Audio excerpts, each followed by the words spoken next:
दोस्तों आदाब, and media network में आपका खैर मकदम है। आज बरोज बुध 22 मार्च 2023 सुबह के 9 बज चुके हैं। पेश खिदमत है उर्दू अखबारात की झलकियाँ, पेशकश जावेद जमालुद्दीन। सबसे पहले रोज़नामा उर्दू टाइम्स की शह सुर्खी। हिंदुस्तान में हुकूक इंसानी की हालत ख़राब, अपोजिशन लीडरान के लिए ईडी सीबीआई। माह रमज़ान में मस्जिद हराम की छत पर भी नमाज का एहतमाम किया जाएगा। सलमान और मीडिया, हकीकत व गुजारिशात।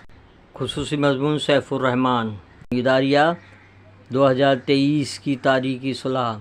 सच की आवाज़, अमृतपाल का कोई अता पता नहीं, 7वें रोज़ भी ऐवान ठप। खुसूसी मज़मून मुफ्ती सनाउल हुदा, सन्यास से इख्तिदार तक। अडानी पर तातुल बरकरार, आवाज़ का इदारिया। रोज़नामा हिंदुस्तान की शह सुर्खी। कन्नड़ अदाकार चेतन कुमार का ट्वीट, हिंदुत्व की बुनियाद सिर्फ झूठ है। खुसूसी मज़मून, क्या टीपू सुल्तान की मौत हिंदू सालारों के हाथ हुई थी? इदारिया। तालीमी इदारों में भेदभाव। रोज़नामा जंग कश्मीर, मौसमियाती तब्दीलियों का मुकाबला करने की अपील। जम्मू कश्मीर में ज़लज़ले के शदीद झटके।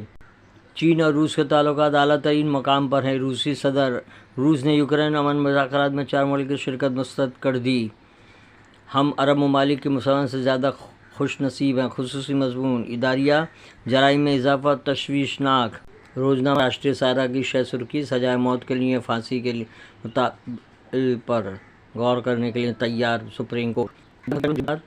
ऐवान को चलाना हुकूमत की जिम्मेदारी। कांग्रेस, हुकूमत और अपोजिशन को दुश्मन नहीं मध्य मुकाबिल होना चाहिए।